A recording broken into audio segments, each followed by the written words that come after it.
कारने फिरायचं तर इलेक्ट्रिक कार 32, 33, 34, त्यानंतर 29 आणि त्यानंतर पुन्हा 16 इथे आणून सोडतो. लेणींच्या समोर न्यायचं, माहिती द्यायचं माझं काम आहे. इकडे 5 नंबर, 8 नंबर, 10 नंबर, 14 नंबर आणि 16 नंबर ही वॉकेबल पार्टमध्ये बघण्यासारखं आहे. हा 360 मीटरचा अंतर आहे आणि या सर्व लेण्यांसमोर नेणं, कलाकाराची कल्पकता समजून सांगणं, वैज्ञानिक दृष्टिकोन त्याचा ही जागा निवडण्याच्या पाठीमागचं समजून सांगणं हे माझं कर्तव्य. आतमध्ये जाऊन पाहून येणं तुमचं कर्तव्य. समाधान झालं तर पैसे द्यायचे, नाही तर पैसे नाही द्यायचे. तुम्ही किती जण सांगितलं तुम्ही? 8 जण जर आहेत, 8 जण आहेत, आपण गाडीने जर गेलो तर 1600 रुपये लागतात. आणि जर नुसतं वॉकेबल पार्ट जर बघायचं तर फक्त मला तुम्ही 1000 रुपये द्यायचे. वॉकेबल पार्ट माझा जो मेन पार्ट आहे तो सगळा संघटन केलं. असा एक अनोख्या विचाराशी रिलेटेड की संपूर्ण जगामध्ये रिलिजनचे 2 कल्चर, एक इकडे इस्रायलमधून निर्माण होणार आणि एक आपल्या भारतीय संस्कृतीमधून निर्माण. तर या भारतीय संस्कृतीमधून बॉर्न होणारं जे रिलिजनचं कल्चर आहे, बुद्धिस्ट, हिंदू आणि जैन, या तिन्ही रिलिजनचं अवेअरनेसचं काम या ठिकाणी होतं. हा युनिक थॉट आहे, जगासाठी एक आदर्श आहे. आणि ह्या आदर्शाला ज्यावेळेस युनेस्को दखल घेऊन याला समावेश करून घेतो त्यावेळेस या 3 यंत्रणांच्या भारतीय पुरातत्व संरक्षणाचा पहिला सिम्बॉल इकडे, त्याच्या खाली जे एक सेंटेन्स आहे हिस्टॉरिकल लँग्वेजचे, प्रयत्न कीर्ती मपावरण आहे ना, try again try can success meaning. आणि त्यानंतर कॉन्स्टिट्युशनल सिम्बॉल ऑफ इंडिया जो अशोका स्तंभावून घेतलेला आहे, त्याच्या खाली ट्रूथ इज विन आणि तो शेवटी पृथ्वीचा गोलाकार आणि त्याच्यामध्ये W आणि TH ॲडजस्ट केलं म्हणजे वर्ल्ड हेरिटेज साईट. असे ते 3 सिम्बॉल आणि हे तिन्ही ऑर्गनायझेशन या ठिकाणी काम करत होते. त्यांचं आम्ही जे त्याला सॅल्यूट करतो आणि त्याला आम्ही सुरक्षित ठेवण्याचा प्रयत्न करतो. असं कसं आलं लक्षात. आणि केव्ज हा इंग्रजी शब्द, हिंदी गुफा आहे, परंतु आपल्या मराठी साहित्यातून याला लेणी असं सांगतात. आणि लेणी म्हणण्याचं कारण काय ते मी तुम्हाला समोर सांगणार आहे. परंतु केव्ज हा कसा प्रकार असतो, त्याच्यामध्ये लोक वास्तव करतात, ही एक केव्ज असते. मी जर सांगितलं तर मौल्यवान खनिज या माउंटनमध्ये दडलेलं आहे, ते काढून नेल्यानंतर तिथे जो स्पेस तयार होते त्या स्पेसमध्ये लोक राहतात, त्याला सुद्धा केव्ज, त्याला केव्ज, गुफा आणि गुहा असे संबोधन. परंतु मराठी साहित्यामध्ये लेणी याला यासाठी म्हटलेलं आहे की जसा सोनार जडण करून आभूषणाची निर्मिती करतो तसे कलाकाराने आभूषण करावे. आणि हे आभूषण पावित्र्याशी, मांगल्याशी रिलेटेड आहे, म्हणून याला जे लेणी असं सांगतात, लावण्याचं लेणं. उदाहरणार्थ सामान्य महिलाने जर गळ्यात मंगळसूत्र घातलं तर तिला आपण सौभाग्यवती म्हणतो, तसा धरतीला हा सौभाग्यवतीचं प्रतीक निर्माण करून देतो, म्हणून याला जे या कलाकृती त्याला लेणी असे सांगतात. महाराष्ट्रामध्ये लेण्यांचं कल्चर हे ख्रिस्त जन्माच्या अगोदरपासून, कारले भाजे, तुम्ही गड किल्ले सर करणारे लोक बिलकुल हे तिथे सगळ्या ख्रिस्त जन्माच्या अगोदरचे आहे. म्हणजे मी तुम्हाला यादी सांगतो ख्रिस्त जन्माच्या अगोदरची मला जी माहिती आहे. कारले भाजे, त्यानंतर कन्हेरी, त्यानंतर नाशिक, इगतपुरी, अंकई, त्याच्यानंतर पुढं जर तुम्ही इकडं आलात तर चितळखोरा आणि त्यानंतर अजंता, ह्या ख्रिस्त जन्माच्या अगोदरच्या केव्हा. परंतु वेरूळ ही 5व्या ते 11व्या शतकामध्ये येतात. आणि वेरूळमध्येच तयार होण्याचं कारण कसं आहे की जसा कौरवमंडल, निलगिरी आहे ना, चामुंद्रीचा नंतर सह्याद्री, त्यानंतर इकडे सातपुडा आणि तिकडे आरावली, ह्या ज्या रेंजेस आहे ह्या वेस्टर्न घाट आणि वेस्टर्न घाटचा हा पार्ट आहे. आणि ह्या पार्टमध्ये हा इग्निशियस रॉक आहे जो कलाकाराच्या विषयामध्ये जमिनीच्या पोटातून हळूवारपणे निघलेला लावारस इथे सेटल झाला. आणि हा इग्निशियस रॉक अग्निजन्य खडक तयार झाला. आणि हा खडक अतिशय उपयुक्त कार्विंग करण्यासाठी, कोरीव काम करण्यासाठी, म्हणून कलाकार या ठिकाणी. हे सगळ्यात महत्त्वाचं रिझन आहे. आणि दुसरं रिझन एक भौगोलिक कारण असेल की वेरूळमध्ये हा यू शेपमध्ये आणि त्यांनी जो सिलेक्ट केला आहे तो दक्षिण उत्तर यासाठी सिलेक्ट केला की पूर्वेकडून पश्चिमेकडे येणारा सूर्य कंटिन्यू याच्या विरोधात राहील आणि वाया रेज तो आतमध्ये, सूर्यकिरण आतमध्ये घेईल आणि त्या उजेडामध्ये तो काम करेल, म्हणून त्यांनी ह्या लेन्स. आणि प्रत्येक लेणीची वरती तो डिगी करतोय आणि समोरून पाठीमागे जातो. परंतु जगातला अजरामर कलाकृती ज्यावेळेस तो इथं सोडून जातो ती वरतून खाली आणि पाठीमागून तो कोरत आला. आणि हे अजरामर कलाकृती भगवान शंकराचं जे फेवरेट रेसिडेन्शियल प्लेस हिमालय, तसं हे सह्याद्रीमध्ये त्यांचं फेवरेट रेसिडेन्शियल प्लेस आहे, म्हणून स्थानिकांनी याला कैलास. आणि विषय असा आहे की याची निर्मिती केल्यानंतर त्यावेळेस माणूस याला पाहतो त्यावेळेस तो विश्वास करत नाही की मानवानेच तयार केलेला असेल. कारण अद्भुत कलाकृती कलाकार इथून जिंकला. कारण छन्नी नातुरीशिवाय दुसरं कुठलाही अवजार त्याच्याकडे नव्हतं, पण त्याची इच्छाशक्ती त्याच्या माध्यमातून आणि ती तयार करत असताना त्याने अप्रतिम कलाकृती निर्माण. कारण त्याच्यामध्ये रिटेक नाही आहे, रिचान्स नाही आहे, चुकीला माफी नाही आहे. आणि ते निर्माण करतानाच 123 वर्ष त्यामुळे त्याला लागतात ते निर्माण करण्यासाठी. कारण अखंड एका दगडामध्ये वरतून खाली आणि पाठीमागून समोर त्याला परत यायचं आहे. आता आपण त्याच्यामध्ये लेणी क्रमांक 1 ते 12 बुद्धिस्ट 13 ते 29 हिंदू आणि 30 ते 34 जैन जे आहेत. पहिले आपण जैन लेण्याकडे जाणार आहोत. जैन नंतर आपण 29 नंबरला येणार आहोत. 29 नंबर नंतर सरळ 10 नंबरला जाणार आहोत. 10 नंबर बघितल्यानंतर 10, 5, 8, 5 बघितल्यानंतर 14 आणि मग 16 मध्ये तुम्हाला मी एंटर करणार आहोत. आणि 16 मध्ये व्यवस्थित एंटर होणार त्यावेळेस माझा शेवटचा. चला आता आपण आणि यादव कृष्णा प्रथम कृष्णा द्वितीय ही फायनान्शियल हेल्प करणारी मंडळी. आणि मग ह्या मंडळींनी फायनान्शियल हेल्प कोणाला केलं? जी खालची कारागिरी आहेत त्यांना. कारागिरी महाराष्ट्रामध्ये यांची चांगली एक मोठी कम्युनिटी आहे आणि त्या कम्युनिटीने याला हातभार लावला. आणि याला विशारद जे आहेत म्हणजे टेक्निशियन जे आहेत तर ते इथली जी वास्तुशैली आहे ती बघितल्यानंतर लक्षात येतं की दक्षिणचा जास्त प्रभाव आहे याच्यात. आणि मग हे दक्षिणात्य कलाकारांना हातभार लावणारे आपले भारतीय महाराष्ट्रीयन मराठी ज्याला आपण पाथरवाला पाथरवाला म्हणतो ती कम्युनिटी. आणि त्या कम्युनिटीने त्यांना हातभार लावून हे सगळं निर्माण केलं. आणि हे निर्माण केल्यानंतर याचा वापर 14व्या शतकापर्यंत चांगला झाला, एकदम सुसज्ज स्थितीत. 14व्या शतकापर्यंत म्हणजे मला सांगायचं काय माहिती का की खिलजी तुगलक ही मंडळी बहामणी ही मंडळी आणि अगोदर एकदम चांगल्या कंडिशनमध्ये होती. आणि मग त्यांच्या येण्यामुळं आता गड किल्ले पाहता तुम्ही, तुम्हाला सगळं माहिती आहे काय. आणि त्यांच्या येण्यामुळं थोडंसं हे वेगळा विषय झाला इथे. आणि त्या वेगळ्या विषयामुळे पूजापाठ वगैरे बंद झालं.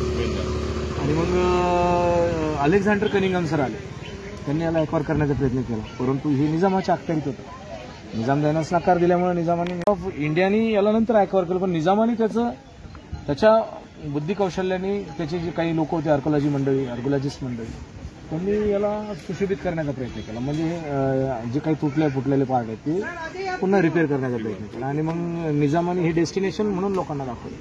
आणि मग निजाम गेल्यानंतर गव्हर्नमेंट ऑफ इंडियाने 1949 17 सप्टेंबर 1949ला गव्हर्नमेंट ऑफ इंडियाच्या अंडरमध्ये आलं. आणि मग अंडरमध्ये आल्यानंतर मग 1983चं ते डिसिजन आहे मी तुम्हाला सांगतो. तो विषय काय की लेणी क्रमांक 1 ते 12 जे गुरुकुल आहे ना त्या गुरुकुलामध्ये विद्यार्थी आणायचे, शिकवायचे, प्रचार करायचे. आणि मग ते प्रचारक आणि 13 ते 29 यांनी काय केलं की इथे भगवान शिवाशी प्रेरित पूर्ण विचारधारा होती. आणि मग शिवाशी प्रेरित असलेली विचारधारा मग पुन्हा पुढे कशी वाढवायची. मग शिवाला या ठिकाणी मेन कॅरेक्टर म्हणून डेकोरेट करायचं. आणि मग शिवाच्या दर्शनासाठी येणारी मंडळी ज्यावेळेस आतमध्ये जावं लागलं भिंतीवरती रेखाटलेले जे चित्र आहेत किंवा जे मूर्ती आहेत त्या एकमेकांना समजून सांगलं.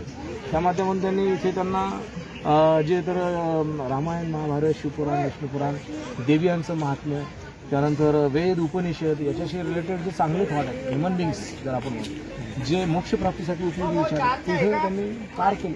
आणि मग त्या जे प्रतीक वापरतात जैनिझममध्ये या स्तंभाला डेकोरेट करून वापरतात. तर पाठीमागच्या साईडला जर गेलं तर तो रिकामा हॉल आहे, पण त्यातून राईटनी वरती चढण्याची व्यवस्था आहे. वरती चढल्यानंतर गर्भगृहामध्ये भगवान महावीर आणि त्यांचे जे 24 तीर्थंकर आहेत त्यापैकी 4 तीर्थंकर वृषभनाथ, नेमिनाथ, पार्श्वनाथ आणि बाहुबली जंगलामध्ये तपस्या करतायत. तपस्याच्या दरम्यान वेलुटी त्यांच्या अंगावर लपेटून आली. आता आर्किटेक्चर नॉलेजबद्दल जर सांगायचं वरतून खाली आलाय आणि समोरून पाठीमाग गेलाय. कलाकारांनी काय केलं माहिती का सज्जा तयार केला. सज्जा पावसाचं येणारं पाणी थेंब त्या फ्लोरिंगवर पडेल खालच्या आणि खालचं फ्लोरिंग आतल्या पार्टला वाचवेल म्हणून ते आर्किटेक्चर नॉलेज वापर केलं. एक्सटेरियर डिझाईन ज्यावेळेस करतो ती मुलगी उभा आहे का काळ्या ड्रेसवाली वर चढते तर वरती बघा 3 स्कल्पचर आहे भिंतीच्या आत कोरलेले आहे. भगवान पार्श्वनाथ सेंटरला आहे, आदिनाथ आणि नेमिनाथ आजूबाजूला आहे, पण ते एक्सटेरियर आहे म्हणून त्यांनी इंटरकट केलेलं आहे म्हणजे भिंतीच्या आतमध्ये तयार केलं आहे. त्यानंतर या पिल्लरची रचना बघितली तर आगर जैन आगर जे असतात ना टेम्पल त्याचं लुक याच्यामध्ये दिसते. हे मधले 2 पिल्लर मंदिराच्या पाठीमागचे दिसले ना तुम्हाला. त्यानंतर तिकडचे जे पिल्लर दिसतात ते कमंडलला डेकोरेट करतायत मौंसच्या हातात जे असतात ते. त्यानंतर खाली पूजा पात्र आहेत खालच्या याच्यामध्ये सुद्धा पूजा पात्र डेकोरेट. तर इथं तुम्ही ज्यावेळेस आतमध्ये जाता तर हे सगळं पूर्ण पाहत असताना वरती सिलिंगला कमळाचं फुल डेकोरेट आहे. खाली हवन आहे त्यांचं होम आहे. आणि मग त्याच्या लेफ्ट अँड राईटला जे तीर्थंकर पूजा करताना मेडिटेशन करताना दाखवले. त्यानंतर इंटरकनेक्टिव्हिटी इथून अशी आतमध्ये फर्स्ट फ्लोअरला तर 33 मध्ये जाणार. 33 मध्ये सेम रिपीट दिसणार पण तुम्हाला तिथे पेंटिंग दिसणार आहे. अतिशय सुंदर पेंटिंग्स आहेत आणि मौल्यवान पेंटिंग्स आहेत त्यावेळेची 13व्या शतकातली पेंटिंग्स आहेत. दगडावर कोरून नाही दगडावरती ती एक त्यांनी काय केलं कॅनव्हास साईड टाईप जे त्यांनी त्यात लाईन पेस्ट आणि जगरीचा मिश्रण केलं. शिवाला आपण डेडिकेट करतो बेल त्याचं स्टिकी पार्ट त्यांनी मिश्रण केलं पेस्ट केली आणि त्याला पहिले प्रायमर सारखं मारलं आणि मग नंतर त्याच्यावर ऑर्गॅनिक कलर यूज करून त्याने पेंटिंग तयार केली. ती सुंदर पेंटिंग आहे. त्या 2 पिल्लरच्या मध्ये बाहेरूनच पाहायला मिळेल तुम्हाला. ती जी महिला खाली उभा आहे का तिथे उभा राहून जर वरती सिलिंगला जर बघितलं ना 2 पिल्लरच्या मध्ये तर भगवान महावीर सेंटरमध्ये बसले आणि त्यांच्या आजूबाजूला 2 महिला त्यांना आहार प्रदान करतात. त्यानंतर पहिल्या पॅनलमध्ये इकडे एक मॉन्क्सचा ग्रुप आहे. तो मॉन्क्सचा ग्रुप जो आहे ना, तर त्या ठिकाणी जे त्याने असं दाखवलेलं की तो केशलोचन करतोय. जैनिझममध्ये ती एक विधी आहे केशलोचनची ती. आणि तिकडचं कॉर्नरमध्ये जे दिसतं तुम्हाला, म्हणजे हे 1 2 3 4 हत्ती, इकडे एक हत्ती आहे, तो एक हत्ती 3 4 आहे. तर ते शेवटचा जो हत्ती आहे ना, तिथं एक मॉन्क्सचा ग्रुप आहे. तो सारीपाठ सारखा खेळ खेळतो. गर्भगृहामध्ये भगवान महावीर प्रत्येक खेळ आदिनाथ नंदीनाथ जंगलमधला कशा करतो आणि मग गेलो. आता मातंगा राजा जो आहे, ऍक्च्युअली यक्षाणी सनातनी कल्चर, त्यांना मातंगा आणि मातंगी म्हणतात. त्यांच्या कल्चरने त्याला मातंगा मातंगी नाव. इंद्राणी सुद्धा म्हणतात काही लोक. तो जो राजा इंद्र आहे तो हत्तीवरती बसलेला आहे. तो न्यायस्थानावरती बसून जसं न्याय करतात तसं तो न्याय करतो. आणि गाडी आंब्याच्या वृक्षाखाली बसलेला. तुम्हाला इथे या 2 पिल्लरच्या आजूबाजूला जिथे जे दादर आहे, दादरच्या पाठीमागच्या साईडला राणी, समोरच्या साईडला राजा असा बसला. थोडासा रेडिश कलरचा दगड आहे या लेणीमध्ये. बाकी सगळं असा हा तो तुम्हाला भुरा रंग जो दिसतो ना, तो बसाडचा आहे. लाईट तुम्ही बघताय असे पाण्याचे पाझर प्रत्येक ठिकाणी. आणि मग ते पाझर एकत्रित करून पाणी स्टोरेज करण्याची व्यवस्था या ठिकाणी करू शकतो. म्हणून कलाकारांनी गायला लागली. बरीचशी रिझन आहे, ती रिझन तुम्ही तुम्हाला वेळोवेळी सांगणार. आता तुम्ही इंटरव्हा इथून चप्पल काढायची गरज नाही, पूजापाठ आता होत नाही, परंतु काही लोकांनी काढले तर मग ते काही लोक फॉलो करतात. जर फॉलो म्हणजे असं काही नियम नाही, तुमच्या इच्छेचं विषय. इथनं आतमध्ये जायचं, खालचा पाठ बघून वरती जायचं, वरचा पाठ बघून मोबाईल टॉर्च ऑन करून एक 4-5 सेकंदासाठी किंवा 30 सेकंदासाठी या डार्कपासून तुम्हाला तिकडे जायचं. त्या उजेडात गेल्यानंतर तुम्ही खाली उतरायचं, शेवटची लेणी बघून पुन्हा वापस यायचं. मग आपण 29 काय. आणि 1306ला सगळ्यात पहिले खिलजी, तुगलक आणि त्यानंतर ती बहामणी क्रमवारी आले लोक. आणि मग यांनी डिस्ट्रॉय केलं. मोगलांचं नाव घेतलं जातं, मोगल उशिरा आला. उशिरा म्हणजे तो 17व्या शतकात आला. छत्रपती शिवाजी महाराजांचा पिच्छा करत करत आलेले. त्याच्या अगोदर मोगल नव्हते इथे. हे सगळे इकडून दक्षिणेकडून हे 3 मूर्त्या दिसत आहेत समोर. हा जो क्राऊड आहे ना याच्या पाठीमागे. त्यानंतर Brahma Vishnu Mahesh, creator protector destroyer, हे समोर डेकोरेटर. ते 4 पिल्लर नंतर रिकन्झर्वेट केले. तिथे पिल्लर नव्हते कारण तो पाठ पडेल या भीतीपोटी. तो नंतर त्याने पिल्लरने तो हे केलं, सुरक्षित केलं, सपोर्ट केलं. त्यानंतर आता 29 नंबरच्या गर्भगृहामध्ये विशाल शिवलिंग आणि त्याच्या आजूबाजूला जे डेकोरेशन ते दाखवण्या अगोदर मी तिथे एक फोटो काढून ते देण्यात होतो. या अरेंजमेंट. नंबर 2 गुरुजनांचं प्रार्थनास्थळ आहे. 3 आणि 4 मेडिटेशनची जागा. 5 नंबर भोजन कक्ष आहे. 6 आणि 7 लायब्ररी आहे. 8 आणि 9 स्टाफ रूम आहे. 10 नंबर क्लासरूम आहे. 11 हॉस्टेल आणि 12 पाली आणि प्राकृत 2 भाषामध्ये बुद्धाचा धम्म शिकलेला विद्यार्थी बाहेर जाऊन धम्माचा प्रचाराचा कार्यक्रम. आता याच्या आर्किटेक्चर नॉलेजबद्दल जर सांगायचं तुम्हाला, तो वरतून खाली करत येतात असताना त्यांनी काय केलं की माउंटनचा जो फेस आहे त्या फेसपासून तो समजा 20 मीटर त्या साईडला गेला आणि वरतून खाली आला. खाली येत असताना तो लांब लचक सज्जा सारखा त्याचा वापर केला. आणि ज्यावेळेस तो लेणी कोरायला सुरुवात करतो, सगळ्यात पहिले लांब लचक बीम, नंतर छोटे बीम आणि नंतर पिल्लर तो लेणी पुढून मग मध्ये जातो. बिलकुल वरतून खाली आणि समोरून पाठीमागे, खाली आणि समोरून मागे. त्यानंतर हा वाद्यमंडपचा पाठ आहे. त्याच्या कॉर्नरला जे तुम्हाला हुक दिसत आहेत ना, ते मशाली वगैरे बांधण्याची व्यवस्था आहे. आणि हे जे मार्क्स दिसत आहेत तुम्हाला, चन्नी आणि हातोडीचे मार्क्स आहे. एलियन्सची काही निर्मिती नाही, मानव निर्मिती आहे. मानवाला जे गेलं पाहिजे श्रेय. हा चबुतरा होता, याच्यावरती नंदी स्थित होता, कारण गर्भगृहामध्ये शिवलिंग होतं, त्याच्या समोर नंदी. आणि ते पाण्याचा स्टोरेजचा पार्ट आहे. मुद्दाम उत्तरेला, कारण आपल्या संस्कृतीमध्ये जे तर north of part very good for the water storage आहे ना, आपल्या आर्किटेक्चर नॉलेजमध्ये. नंदींचं पण डिस्ट्रॉय. हा, हे डिस्ट्रॉय केलं. आणि हे 2 सिंह जे दिसतात तुम्हाला, विषय बघा कसा आहे की हा सिंह नुसता सिंपल आहे आणि हा हत्तीच्या पिल्लासोबत दिसतंय तुम्हाला. विक्ट्री अँड वेल्थचं प्रतीक आहे. त्यानंतर शिव आणि पार्वती कैलासावर बसलेले. खाली रावण त्या पर्वताला हलवताना दाखवलं. इकडे दिसलाय तुम्हाला इकडे. त्यानंतर हा अंधकसुराचा वध करताना शिव, अंधकसुराला मारताना त्यांनी एक बॉलमध्ये त्याचं ब्लड कलेक्ट केलेलं आहे, कारण हजारो नास्तिक त्याच्या रक्तापासून तयार होणार आहे माहिती म्हणून. गर्भगृहामध्ये शिवलिंग आहे. त्यानंतर शिव आणि पार्वती यांचा विवाह संपन्न इकडे होत आहे. आणि इकडच्या बाजूला हे 2 सिंह जसे दिसतात ना, तसे इकडे 2 सिंह आहेत. त्यातलं एक अप्रतिम कलाकृती तिथे पार्वती पाण्यातून उठून उभं राहिलेली दाखवली. आता पाण्यातून उठून उभं राहिल्यानंतर काय असेल ही कलाकाराची कल्पकता तिथं पाहायला मिळते की ती भिजलेल्या अवस्थेत दाखवली. दगडाची मूर्ती भिजलेल्या अवस्थेत कसं दाखवली. गर्भगृहामध्ये शिव, त्यानंतर इकडे शिव आणि पार्वती विवाह संपन्नाच्या बिलकुल समोर शिव आणि पार्वती गेम ऑफ डाईस खेळतात. शिव मुद्दाम हारताय सगळं काही, कारण त्यांना वनात जायचं आणि पार्वती थांबवण्याचा प्रयत्न करते. थांबा थांबा, एक खेळा असं अजून एक खेळू आणि ते मुद्दाम सगळं हारून देतात. शिव कॉन्फिडंटली खेळतच नाही. आणि दोन्ही बाजूला 2 हवन आहेत कासवाच्या आकार. हे काय तो मृत्यू आहे. मृत्यू इतक्या अवघडतेने का बरं येतात, याला इतकं का बरं चालवतात. बुद्धांनी त्या विचारातून मानवाला दूर करण्यासाठी, म्हणजे मृत्यू is a great beautiful destination कसं आहे ते दाखवण्यासाठी त्यांनी त्यांचं ते फिलॉसॉफी लोकांसमोर ठेवलं. आणि मग ती फिलॉसॉफी त्यांना मिळवण्यासाठी ती ज्ञानप्राप्ती त्यांना करावं लागली.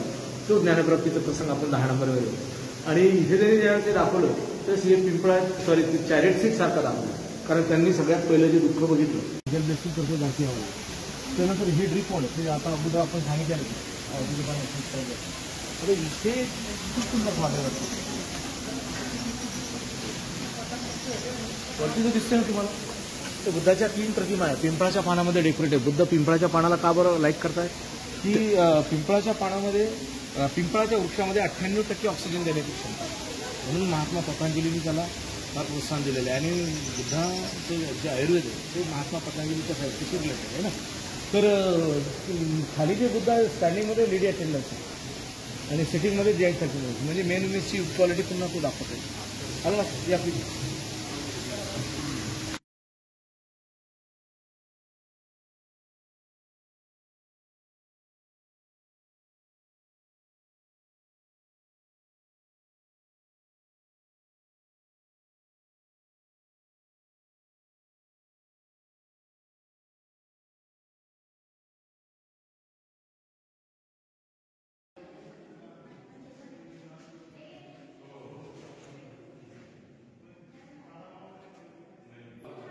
अगोदरची जी मंडळी जी आहे तसं रस्ते नव्हतेच आपल्याला. मग हे काय करायचे, रिव्हर टू रिव्हर, गाव टू गाव फिरायचे आणि आपले स्पिरिच्युअल विचार द्यायचे आणि काही आध्यात्मिक विचाराबरोबर काही मौल्यवान वस्तूची देवाणघेवाण या मानतात. जसं की भारतीय संस्कृतीमधला जो कॉस्ट्युमचा विषय जगभरामध्ये प्रसिद्ध होता. मँगलोरी सिल्क असू द्या किंवा तुमचं ते कलकत्ता सिल्क असू द्या, हे फार फेमस होतं. आणि तिकडे चायनाचं सिल्क, म्हणजे हे स्पिरिच्युअल थॉट देणारे जे बुद्धिस्ट मॉन्क्स होते ते मौल्यवान वस्तू सोबत घेऊन जायचे, त्याची देवाणघेवाण करायचे, त्यांची उपजीविका त्याच्यावरती चालायची आणि स्पिरिच्युअल थॉट बुद्धाचे तत्त्वज्ञान लोकांना समजत जायचे. आणि म्हणूनच बुद्ध म्यानमारपर्यंत व्हिएतनामपर्यंत तिकडे त्या साईडला हे की नाही व्हिएतनाम, त्यानंतर थायलंड, इंडोनेशिया, जपान, चायना या देशामध्ये तुम्ही ऐकलं असेल की अफगाणिस्तानामध्ये तालिबानांचा काही त्यांनी जो खडाटोप केला तर तो बुद्धिस्ट कल्चरशी रिलेटेड आहे. कारण बुद्धिस्ट हे सगळ्यात जुनं कल्चर आहे या क्षेत्रामधलं आणि यांना बघून मग हिंदू कल्चर तयार झालं. आणि तसं सनातनी कल्चर हिंदू सगळ्यात ओल्डेस्ट आहे.